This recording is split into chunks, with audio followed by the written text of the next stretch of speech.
For the next session, we're going to be talking about how creator-led marketing and on TikTok and Instagram fuels consumer behavior. So it should be a really exciting presentation. We've got Mike Balducci, the GM of Affiliate, Ecommerce, and Payment Solutions from Creator IQ, and Kristyna Kanzler, the VP of Online Communities at Ipsos. So welcome you both. Thank you. Thanks. Thank you. Yeah. Hi, everyone. We'll do some quick introductions. So I'm Mike Balducci. I'm with Creator IQ. We're a influencer marketing software platform. We work with about 800 brands that use our software to manage partnerships with influencers at scale. We have another 150 agencies or so that also use the software. My name is Kristyna Kanzler. I'm with Ipsos. It is a global market research agency with various specialties. I'm specifically within the online community space, so we focus on integrated research, qual and quant, with a focus on immersing our clients in the voice of the end users so that our stakeholders can make strategic decisions that are really consumer-led. So we thought it'd be good. We both have been doing some research with our customers. We conducted some research. This is just a snapshot of the respondent demographics where we surveyed our brand and agency customers. So we got a good split here, about 2/3 brand, a third agency, and you can see the split in terms of the organization size, in terms of, of using our platform to work with creators and how they're working with creators. We thought it'd be good to co-present with Ipsos because they've been conducting research from the creator side. So maybe you can tell us a little bit about your creator panel. Yeah, so we've built an online community of creators. These influencers are across various different verticals, gaming, tech, lifestyle. So we've been able to build about under 100 focused on qualitative research. So we heard this in the last presentation. So why does creator content convert? Well, because it's authentic and reliable, right? So this is kind of the key reason why you want to essentially work with creators and let them create. And it's just just call out a little bit more about the research. You can see some of the other factors. So besides being authentic and relatable, it's also aspirational, instructive, entertaining, and easy for creators to reach their consumer audiences. And maybe you can give us a little bit about the sort of creator perspective from that side. Yeah, so what we're hearing is that, most creators are making their income via these brand partnerships. And so they are really focused on maintaining and building these relationships. But I think as of late, what we're hearing is that they're not afraid to turn down these brand partnerships if they're not a good fit for their brand. I think the idea of authenticity, echoing what we heard from Joe earlier, is really important to them because they have this unspoken contract with their followers. And so prioritizing that is definitely a priority for them. So one of the things that the top performing brands that work with creators do is they tap their organic community. So in the survey, 77% of the brands and agencies that we surveyed reported reaching out to creators that already follow their brands on social media or creators that are already customers of their brand's products. And that seems to be the best way to get that sort of authentic and relatable content. Yeah, so this is just a really great quote that we got from one of our influencers, just echoing the sentiment that we were just speaking to. And the idea is that they really are focusing on this authentic approach, and especially true for those underrepresented communities. Representation will always matter, and so having a voice to kind of promote and to guide consumers is really important, especially when they're not seeing themselves in natural avenues of media. And so they're turning to creators to help inform their purchase decisions. As Mike had mentioned, I think they think a lot about natural fit. So it's kind of a frictionless path to look for those that are currently using your brand, your products, and create a partnership there. So this was interesting because a couple years ago, you got the complete opposite result of this survey question. So almost 100% of the brands and agencies that we surveyed say that they are attributing sales to creator content. I know for all the e-commerce and performance marketers in the room, this is probably the most important thing. If you're going to activate a creator relationship, that you can attribute a performance result from them. So 61% of the customers that we surveyed are actually confidently attributing sales to creator. 33% are somewhat, and only 6% are no. So they're doing this through what would be no surprise to anyone in this room, giving creators links that they can track with either Google Analytics if you're trying to just measure ROI. If you're wanting to pay based on a performance outcome, then those creators are enabled with affiliate links where you can track sales and pay out commissions. There's other ways that brands do it with promo codes, which could be hit or miss. Many brands don't like promo codes, some do, but that's also another way to track, with a clickless transaction where an audience, a creator's audience uses their vanity promo code and enters that at checkout. Excuse me. So that's this is completely different than I would say like a couple years ago, and it really goes to show us maybe from the creator side that they're really open to the types of partnerships where they have to drive a sales result. So maybe you can tell us a little about that from the creator side. Yeah, definitely. I think the way creators are thinking about their content, again, they're really prioritizing authenticity, and so when they think about these natural fits for their brand, they want to build them over time. And so I think it just makes sense to start looking towards that avenue to create a relationship there. More often than not, what we're seeing among consumers is that they are often like screenshotting the posts. They're saving links for later or clicking through immediately. This is especially higher among those on TikTok, which is interesting. And one of the things for creators to get a creator to engage in an affiliate model, you have to make it really easy for that creator to sort of apply to the program, onboard in the program, activate in the program, track their performance in the program, and get paid in the program. So I've talked to a lot of marketers this morning, and they're struggling with their affiliate platform because they refer creators to their affiliate platform, which is a slightly different model, requires a creator to sign up for their network. If the creator makes it through that gauntlet, then they've got to log into the affiliate platform, figure out how to use that.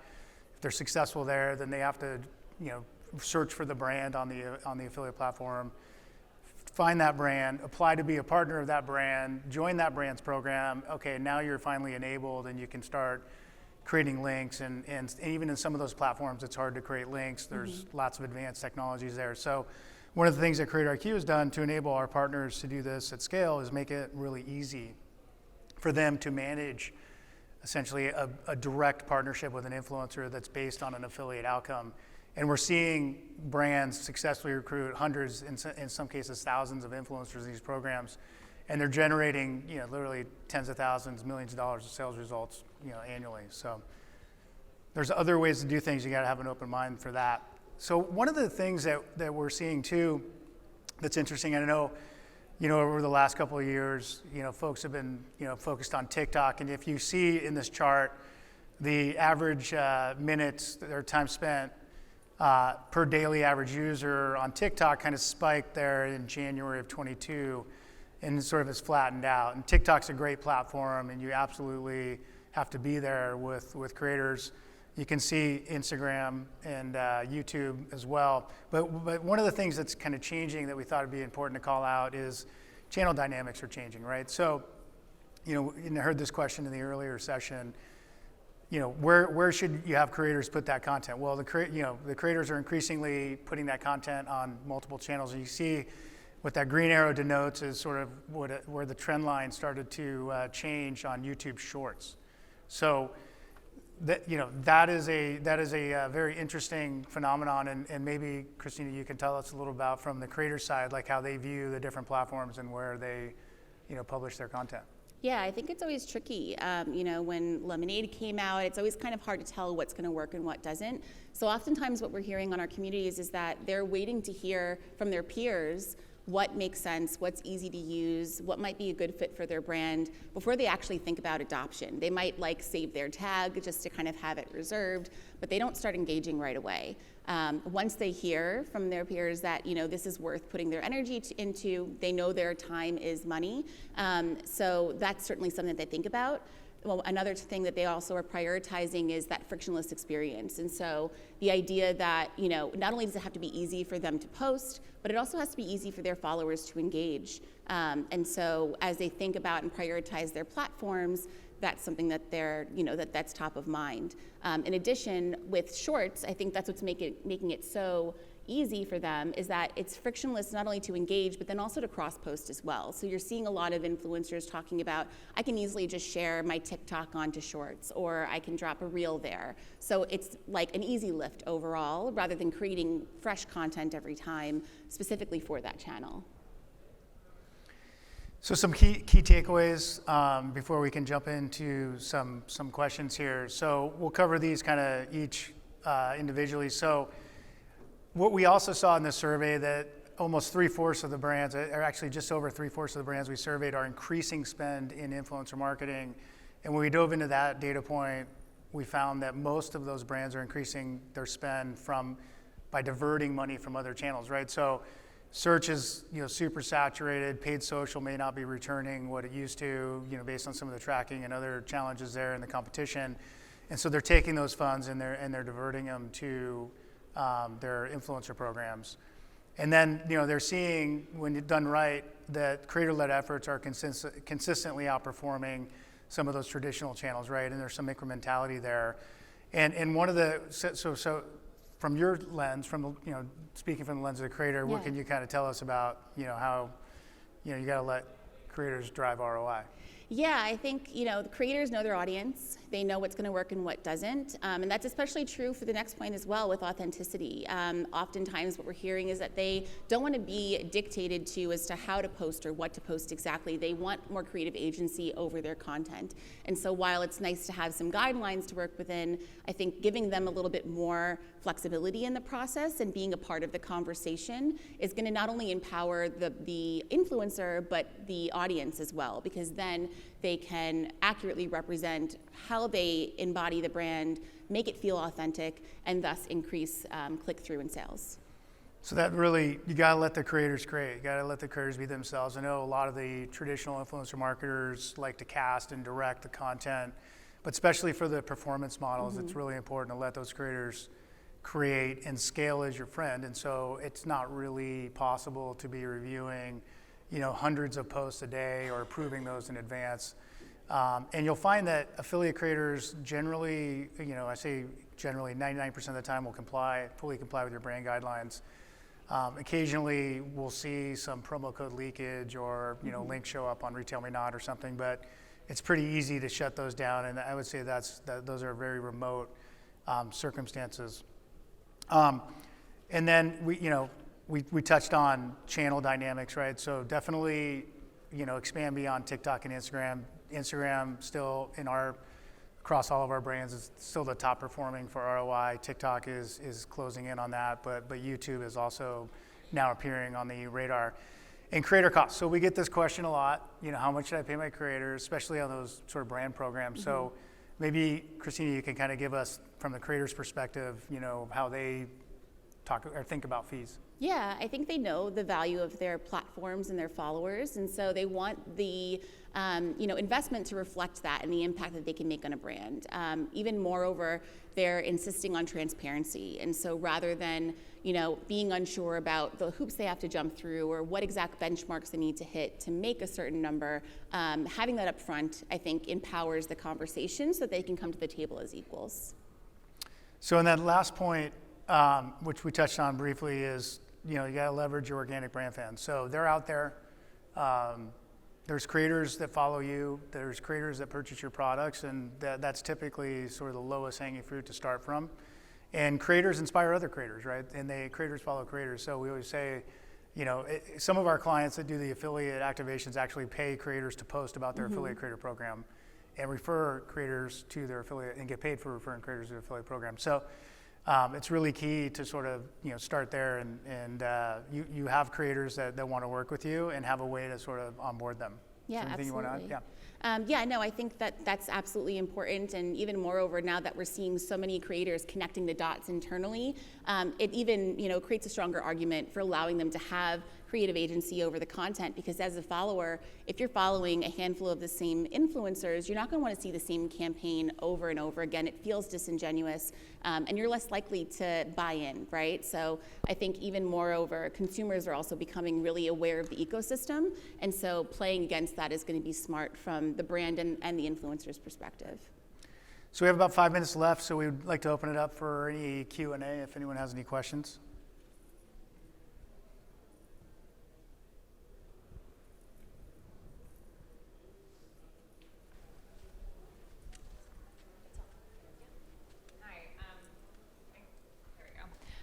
Good.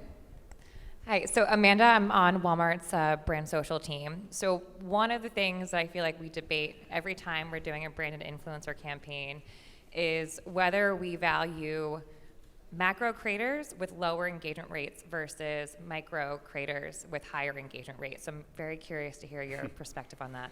And you're primarily measuring an ROI, like a sales return, or? I guess the answer depends on what's the objective, because there's the awareness, which is when we're doing brand campaigns, it's usually about the engagement, perception change, and the awareness. Yeah. So it's interesting because I think it really depends on your objective. You have a brand objective, the creators that have larger followings, higher engagement work really well there. You can get a really good, efficient sort of cost per impression in those activations. And if you're driving for more of a performance outcome, an affiliate type model, then the model sort of flips, and it's actually the creators with the lower follower counts, the lower engagement rates, but one of the key signals of performance there is frequency of posting, right? So, and that's no surprise to performance marketers, right? That's why, we advertise and advertise and advertise and advertise and hit the same people over and over again, and eventually they convert, and creators are no different. So I always reference one of the top performing affiliate creators that we see one of our brands working with has like 3,500 followers on Instagram, and she's gonna do probably $700,000 in sales this year for this brand. She posts 3 or 4 times a day. It's all video. It has a viral. It goes way past her follower count, and it's frequent, right? It shows up, and if you use Instagram daily, you'll see some of the same videos, and so that those types of creators, the ones that you probably wouldn't think about for brand execution, might be good for an affiliate partnership. And talked about this too. One of the data points too is for the affiliate marketers in the room. You'll typically, if you had 100 affiliate publishers, 50 of them will be driving traffic to your site, and about 15 to 20% of those publishers will be driving material sales, and that's no different from a scaled affiliate creator program, right? So Amazon uses our platform, and I can tell you their metrics are sort of in line with that as well. Any other questions?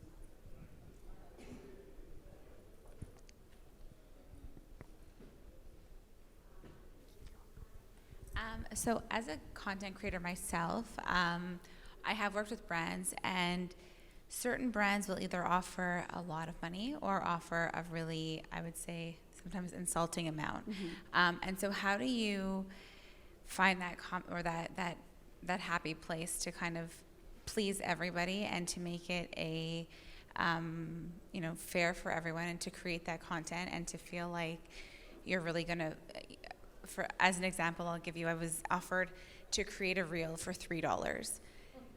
And to me, instead of responding to it, I just said, I'm not going to promote this brand anymore, because that was just an insult, because there's time that goes into it. There's, the creation of all that. So how do you kind of find that happy medium to see how to please everyone?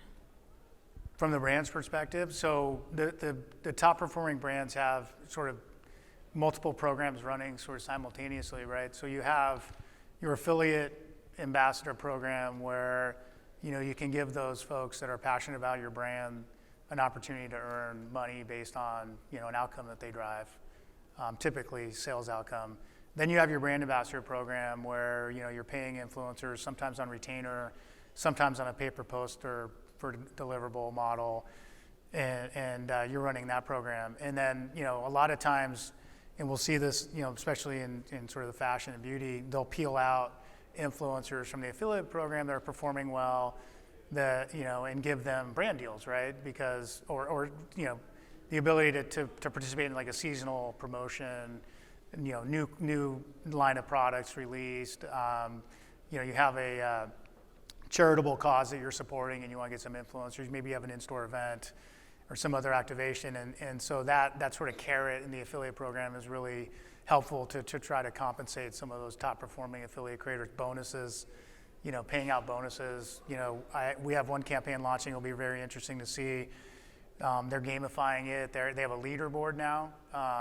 It's a summer seasonal product, and they're incenting the top 3 performers with sort of VIP priceless experience. So yeah, it's interesting. I mean, you just have to have multiple channels. But yeah, someone offering you $3 is not serious, so doesn't even deserve a response. Oftentimes we hear from the creator side too that they come back with a counter. I think they know what the average rate is and what they typically partner with brands for, and so I think it's very fair to come back and say, this is what I provide. I'm really excited to partner with you. If this is something that you're interested in partnering with, then we can move forward. It doesn't have to be the end of the conversation, but I think you're empowered in the discussion. Do we have time for one more quick one?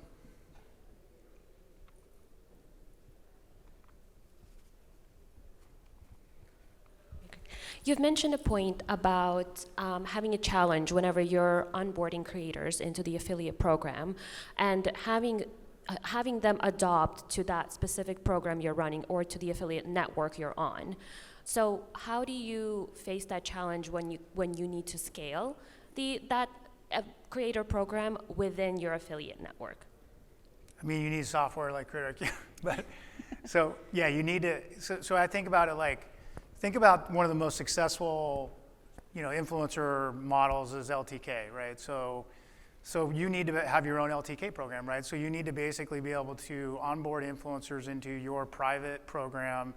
You need to be able to vet those influencers, make sure they're a good fit. You need to be able to give those influencers tools to monetize your product offers and content and monetize their content. And yeah, so you got to think about it in the context of, this is not going to be an affiliate program that sits on a network that anyone can apply to, that's a traditional publisher, and you can have different approaches there. But you definitely need, and I say this a lot, with any performance marketing, the most important part getting right to start is the technology that enables it and the measurement, right? So if you go in trying to do this by hand with spreadsheets and Google Docs and email, you're going to be limited in terms of what you can scale there.